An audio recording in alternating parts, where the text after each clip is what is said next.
but it's going to be a long day and a long night and a long few days.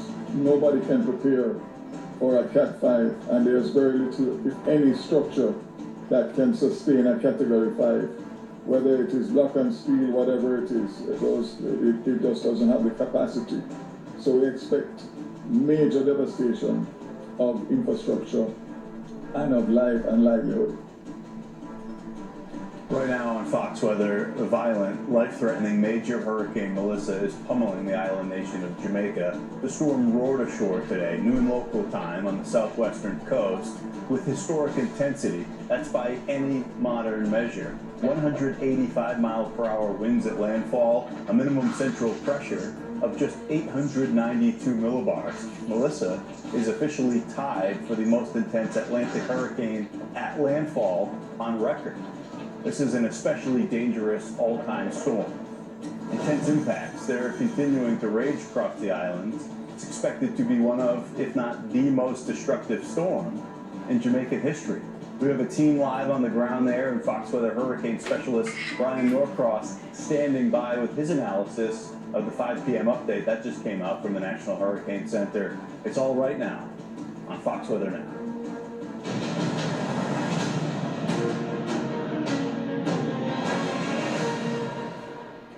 Good Tuesday afternoon, everybody. Thank you, as always, for being here with us on Fox Weather. Right now, 5 o'clock on the East Coast, 2 o'clock out west. I'm Ian Oliver, and this is Fox Weather Now. This has been a very challenging day, a stunning day. What we've seen, what Melissa was able to do there in the Caribbean in the days and the hours leading up to the historic landfall that it made. 5 p.m. advisory came in, 145 mile per hour winds. It's still a Cat 4. Motions north-northeast at 8 miles per hour. Pressure's up to 921 millibars. We'll talk about what's happening with this now and what to expect moving forward with Brian Norcross in just a moment.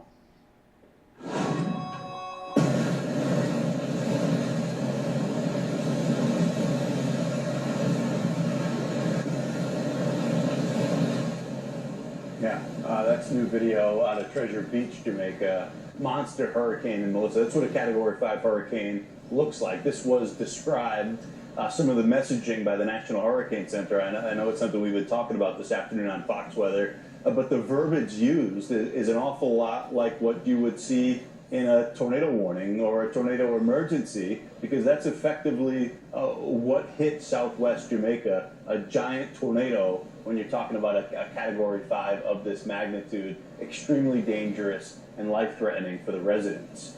Let's get back out to Jamaica. We want to bring in our correspondent, Robert Ray, live in St. Ann Parish, Jamaica. Robert, this looks like it's worsened considerably since last time we checked in.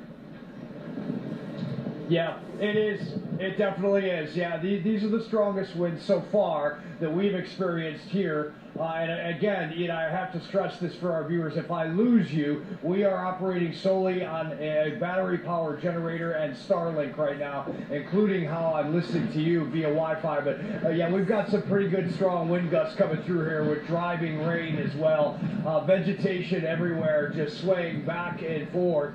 Right now, at least the structures that I can see are holding up, and that's a good thing. Quarter mile down this roadway is the Caribbean Sea. That may be a different story as the wind continues to kick around and move through that 2-lane highway and a lot of smaller structures. A little bit of a lull here from just a second ago when you came to us. That's just the way it goes when you have these bands that are coming in. And clearly, Hurricane Melissa, that we know made landfall at 185 miles per hour to the southwest of us earlier today, and now just making its way through Montego Bay and ravaging that area. I can tell you this, all the reports that we're seeing out of Montego and that area 50 miles to the west of us are not good. Big time wind gusts right now coming through here like a train, and you can hear all that wind howling off the mountainsides and down these roadways. It's just, I don't know if you can actually get that in your ear, if it's coming across, but that's what's coming through, whipping through my ears. That's why the helmet and also the glasses, any kind of vegetation off trees trees. It feels like BBs on your face and your body. God forbid power lines and other structures start to rip apart. But what I was saying about Montego Bay is that, you know, our security team, who is from Jamaica here, incredible men that we've been with for the past 5 days at this point. One of them is from Montego Bay, and he lives there, and so he's getting reports about how bad the situation is unfolding there. And 25,000 tourist visitors in the resorts, an economic engine, that pocket of Jamaica, and so many people that are hunkered down and trapped and going through no power, no cell phone service, probably a race for food and water, because we've seen some of that that's been posted on social media earlier before the power and the cell phone service went out. Shelters, about 800 of them, open here across the island. We're told by officials that nearly 400 of them have people in them, and the total amount earlier, the head count, was about 6,000. It's not really that many people when you consider there's nearly 3 million people here that live on the islands of Jamaica. Wind gusts beginning to kick up yet again, and you can see it all behind us as the rain is creating mud. I'm standing in mud, quite literally, right now, and everywhere I look, including the mountainside up there, it's just ripping. I mean, trees are kind of on their sides at this point, and rain whipping through this community here. These are fortified houses where we're at. That's why we picked the house that we're broadcasting from right now, and the team is tucked in that garage, again, operating off Starlink, and also a 3,000 watt generator, because we have no power, and our communication, our cell phone data does not work at this point. So Starlink is taking us into this, and we're able to give you this information, thankfully. You know, we know that there are deaths here in Jamaica. There were deaths over this past weekend in Haiti and Dominican Republic. And this system, even after it exits as a Category 4 into the Caribbean Sea shortly, the backside of this will create a tremendous amount of energy and push of surge that will move into the Montego Bay area, and all of this roadway that goes 50 plus miles into Negril on the southwest far southwest corner, and there will be major issues with that push of water on top of the rain that is falling and the wind. There are resorts that are under construction that I saw the other day coming in as I flew into Montego Bay, and many of them, you know, I hope that they shored up some of that construction material, because that's going to be projectiles. On top of that, the airport likely going to be in a compromised position, unfortunately, because of the wind field.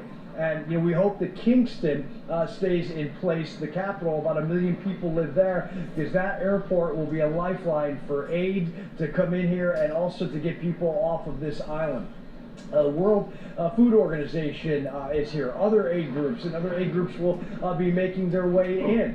Have to think at this point tomorrow, when the sun comes up and we can have some sort of semblance to be able to traverse a little bit, we're going to run into a lot of roadways that are impassable, not only in the southwest where the hurricane came on shore, but also the roadway into Montego Bay. There will likely be debris fields quite everywhere, and that's going to cause a lot of issues for first responders and officials to try and assess.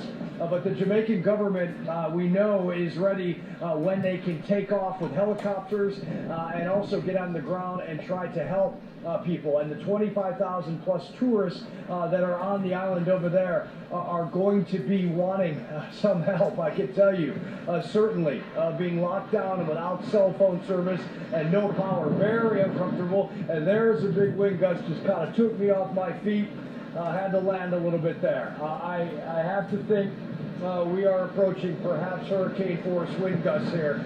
No question about it, just from feeling and standing in these in the past right now. Ian, I don't know if you can hear me, but if you can, just give me a little holler. I don't know if our Starlink is staying with us right now. Ian, is there? Robert, we got you, and I was fascinated watching this. I hope you can still hear me. I wonder if you've been talking about this with Jared. About 25 miles off to your south, they're not the tallest mountains on Jamaica, but they are tall. They're up to about 3,000 feet, a little bit more than that. Most of this afternoon, with where the storm has been, you've effectively been on the leeward side. A second there. I just saw significant debris in the distance behind the house fly off of a structure. Obviously, it was. I don't know if it was plywood or aluminum, and I'll wait maybe for the Starlink to come back. Can you hear me, Ian? We can, Robert. I'm thinking that you've lost that shield. The mountains effectively, the wind direction is turning. Robert. No, I'm down, guys. Okay, we lost him. I'm disconnected. Let me dial back in, okay. and perhaps you guys can come back to us as these sure. winds are coming in. Let me dial back in and see if I can get a connection, guys. Stand by. Yeah, let's work to get him back. What I was saying was